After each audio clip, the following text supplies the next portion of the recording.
Platform के इस YouTube channel में आप सभी दर्शकों का बहुत बहुत स्वागत है। विशेष करके वैसे प्रशिक्षु जो डीएलएड फर्स्ट ईयर के हैं 22 सत्र 2022-24 के और उनके फर्स्ट ईयर की परीक्षा 2023 में बहुत जल्द ही शुरू होने वाली है।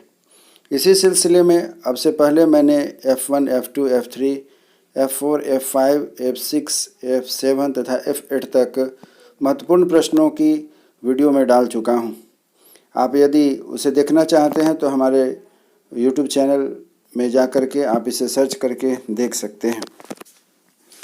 आज हम आपके सामने F9 और F10 जो कि pedagogy of English and pedagogy of science है उसको लेकर उपस्थित हुआ हूँ। आप यदि हमारे इस YouTube चैनल पर नए हैं तो कृपया हमारे इस YouTube चैनल को लाइक, शेयर और सब्सक्राइब करें, जिससे कि शिक्षा और रोजगार से जुड़ी हुई जो कुछ भी नई सूचना होगी, नई आपके लिए अपडेट्स होंगे, उसे मैं लेकर के अपने इस YouTube चैनल के माध्यम से उपस्थित हो जाऊंगा। विशेष करके वैसे छात्र छात्रा जो कि बीएड, डीएलएड, एमएड कर रहे हैं, उनकी जो पढ़ाई संबंधी रिक्वायरमेंट्स है उसको पूरा करने के लिए हमारे तरफ से क्लासेस, नोट्स, इम्पोर्टेंट क्वेश्चंस वगैरह दिए जाते हैं इस यूट्यूब चैनल के माध्यम से। चलिए आगे बढ़ते हैं, ज़्यादा समय नहीं लेते हुए कि आज हम लोग चर्चा करने जा रहे हैं F9 का जो हमारा पेपर है उस पर हम लोग डिस्कशन करेंगे। वीडियो का लाभ लेने के लिए, वीडियो से ज़्यादा लाभ लेने के लिए शुरू से आखिरी तक इसमें लगे रहें। वीडियो को शुरू से आखिरी तक देखें और जैसा अच्छा लगे या जो भी आपकी प्रतिक्रिया हो कृपया हमें कमेंट्स बॉक्स के माध्यम से ज़रूर अवगत कराएँ। F9 हमारा पेपर है DElEd face to face first year examination 2023। आज का हमारा पेपर है pedagogy of English. Pedagogy of English यह 2 घंटे का पेपर है तथा इसके मार्क्स 35 हैं। 15 नंबर जो है कि आपके असाइनमेंट के या अपना जो प्रायोगिक परीक्षा होती है उस पर मिलेंगे। 2 घंटे के पेपर में यह क्वेश्चन 2 खंडों में रहेगा। खंड ए, सेक्शन ए और सेक्शन बी के रूप में रहेगा। सेक्शन ए में आपके पास 5 प्रश्न दिए जाते हैं, 5-5 प्रश्नों के उत्तर देने हैं, अर्थात 25 नंबर के होंगे। और सेक्शन बी के जो क्वेश्चन होंगे, 2 क्वेश्चन होंगे, उनमें से किसी एक क्वेश्चन का आपको जवाब देना है, वह 10 नंबर का होता है। खंड ए में जो अर्थात सेक्शन ए में जो क्वेश्चन होंगे वह शॉर्ट टाइप क्वेश्चन होते हैं और सेक्शन बी में जो क्वेश्चन होंगे वो लॉन्ग टाइप क्वेश्चन आंसर होते हैं। तो उधर 10 नंबर का एक क्वेश्चन होता है और उधर 5 नंबर के 5 क्वेश्चन होते हैं, अर्थात 25, 10, 35 नंबर के यह पेपर होते हैं। चलिए हम लोग आगे बढ़ते हैं। उम्मीद करता हूँ कि मेरा आज का यह प्रयास आपको निश्चित रूप से अच्छा लगेगा और आपके परीक्षा में सहयोगी साबित हो सकता है। सेक्शन ए का पहला क्वेश्चन है, what is the status of English language in the context of Bihar? Right the AIIMS and objectives of English language teaching. फिर से रिपीट करता हूँ, what is the status of English language in the context of Bihar? Right the AIIMS and objectives of English language in English language teaching. इसका और करके आपके पास दूसरा इसी का क्वेश्चन इस तरीके से पूछा जाता है, what do you mean by content word and function words? Explain with an example. What do you mean by content word and function words? Explain with an example. Question number 2 की ओर आगे बढ़ते हैं, जिसमें कहा जाता है कि define stress and rhythm. Define stress and rhythm in your own words. What steps would you take to recite a poem? और करके जो नेक्स्ट पूछा जाता है वह है कि what do you mean by function word? What do you mean by function words? Differentiate between the information and the critical reading. इस तरीके से आपका क्वेश्चन 2 जो है कि आपको दिया जा रहा है, आप इसको प्रैक्टिस करके जाएंगे, निश्चित रूप से आपको परीक्षा में इसका लाभ मिलेगा। आगे बढ़ते हैं। क्वेश्चन नंबर 3 कहता है कि define sentence. Define sentence, explain its 4 types with examples. Define sentence, explain its 4 types with examples. और अथवा what is the role of grammar in language learning, which one is more useful, traditional grammar और grammar in context and why.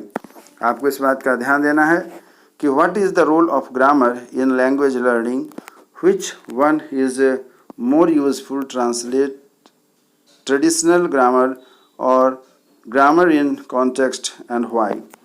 Question number 4 क्या कहता है? Question number 4 को भी आप ध्यान से देखिएगा। क्वेश्चन नंबर 4 है how English has become an associate official language in India.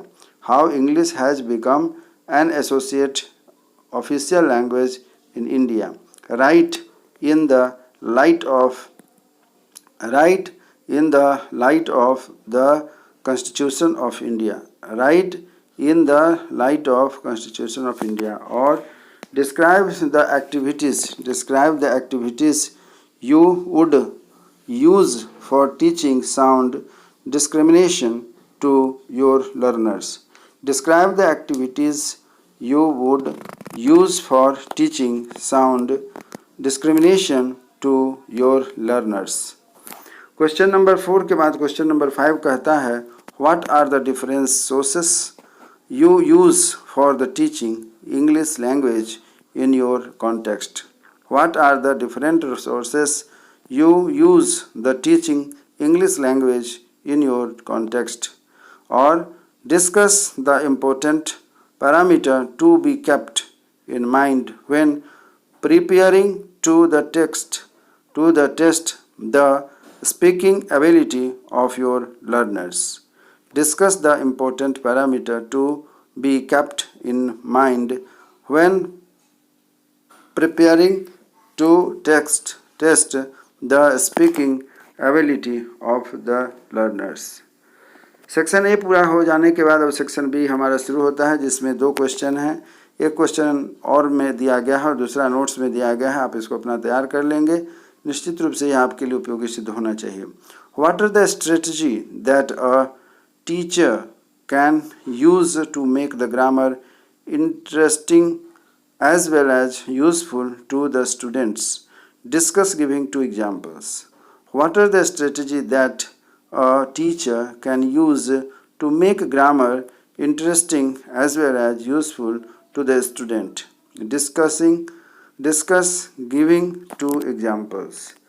Or what are the strategy you will use to develop the writing skill in the student at elementary level? What are the strategy you will use to develop the writing skill in the student at elementary level. यह थे question number 6। Question number 7 में आपको note लिखने हैं। यह इस प्रकार है, आपको बताना है कि एंटोनिम्स और साइनोनिम्स में क्या डिफरेंस है। ये एक प्रकार से एंटोनिम्स कहा जाता है विपरीतार्थक शब्द को, और साइनोनिम्स कहा जाता है समानार्थक शब्द को। तो आप एंटोनिम्स और साइनोनिम्स के बारे में क्या लिख सकते हैं, उस पर कोशिश करिएगा 100 शब्दों में लिखने के लिए। उसी तरह है कि notions of the corrections versus the notion of appropriateness. Notion of correctness versus the notion of appropriateness, इस पर आपको लिखने हैं। थर्ड है the extensive reading and intensive reading. Extensive reading and extensive reading, इसके बारे में बताना है। चौथा कहता है लिसनिंग एंड हियरिंग। पांचवा कहता है feature of a language text book. Feature of a language text book. और छठा कहता है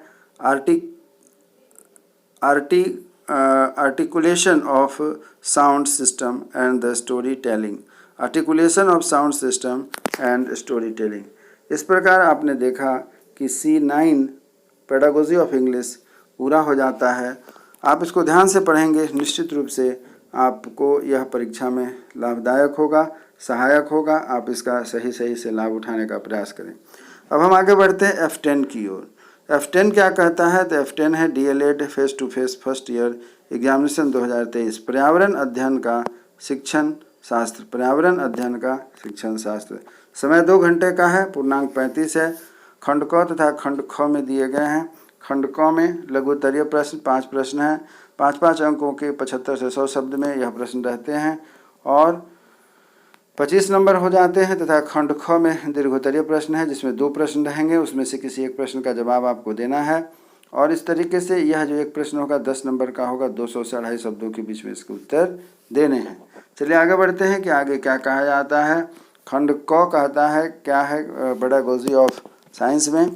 वह कहा जाता है कि आकलन के उद्देश्यों को स्पष्ट करें। आकलन के उद्देश्यों को स्पष्ट करें।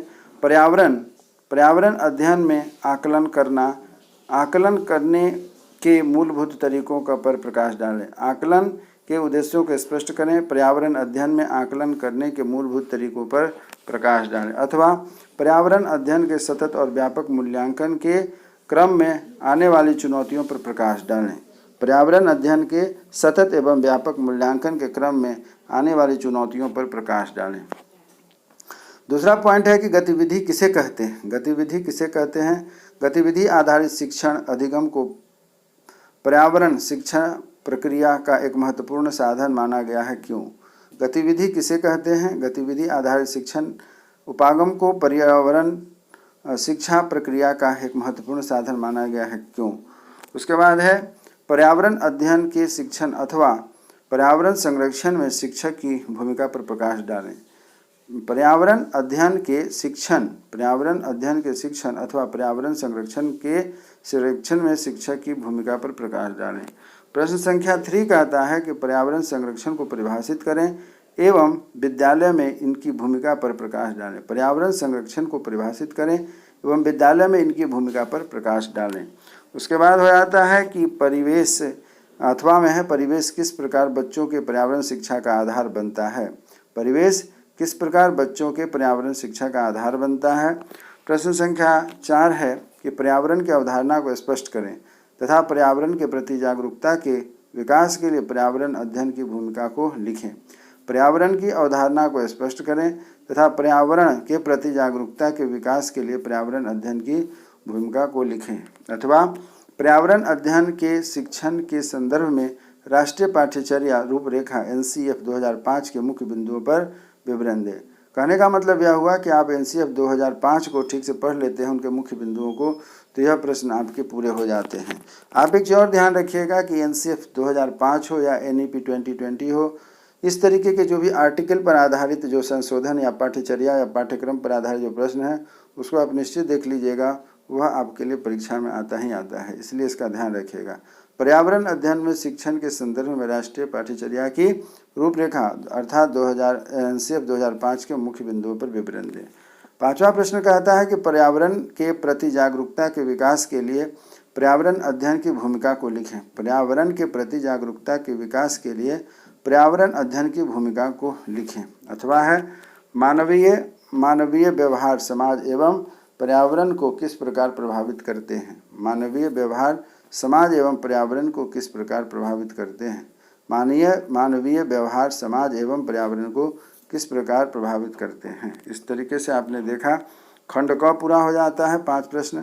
खंड ख में हम लोग चलते हैं। खंड ख का पहला प्रश्न है पर्यावरण अध्ययन के शिक्षण शास्त्र में उपयुक्त होने वाली शिक्षण विधियाँ कौन कौन सी हैं, किसी एक विधि के महत्व पर प्रकाश डालें। पर्यावरण अध्ययन के शिक्षण शास्त्र में उपयुक्त होने वाली शिक्षण विधियाँ कौन कौन सी हैं, किसी एक विधि के महत्व पर प्रकाश डालें। अथवा प्राथमिक स्तर के पाठ्यक्रम में पर्यावरण अध्ययन के उद्देश्यों पर प्रकाश डालें। प्राथमिक स्तर के पाठ्यक्रम में पर्यावरण अध्ययन के उद्देश्यों पर प्रकाश डालें। ये थे 6 प्रश्न। अब 7वां प्रश्न नोट के रूप में, इसमें से किसी 2 पर आपको लिखने के लिए आ सकते हैं। नोट ध्यान रखिएगा। पहला है शिक्षा में नवाचार, जनसंख्या वृद्धि में पर्यावरण पर प्रभाव, उसके बाद है चाइल्ड प्रोफाइल, उसके बाद है जल प्रदूषण और लास्ट है परियोजना विधि। एक बार पुनः रिपीट करता हूँ। क में है शिक्षा में नवाचार, ख में है जनसंख्या वृद्धि में पर्यावरण पर प्रभाव, उसके बाद है चाइल्ड प्रोफाइल, उसके बाद है जल प्रदूषण और लास्ट है परियोजना विधि। तो आप जो प्रशिक्षुओं DLED फर्स्ट ईयर की जो परीक्षा आप लिखने जा रहे हैं, उम्मीद करता हूँ, शुभकामना करता हूँ कि आपका पेपर अच्छे से जाए। आप मन लगा करके लिखें, घबराएं नहीं, पूरी तरीके तन्मयता से आप तैयारी करके जाएं। जो आपकी तैयारी हो उसी के आधार पर परीक्षा लिख करके आइएगा। कहीं यह नहीं कि मुझे यह प्रश्न नहीं आता है, घबराने की बिल्कुल बात नहीं है। आप निश्चिंत होकर के परीक्षा लिखें।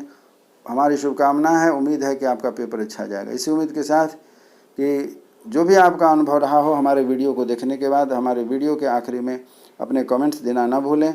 इसी उम्मीद के साथ कि हमारी आपकी मुलाकात फिर से एक नए वीडियो में नए टॉपिक के साथ आपके साथ होगी। तब तक स्वस्थ रहें, मन लगा कर पढ़ाई करें, अपने भविष्य को उज्जवल बनाने में लगे रहें। तब तक के लिए जय हिंद, जय भारत।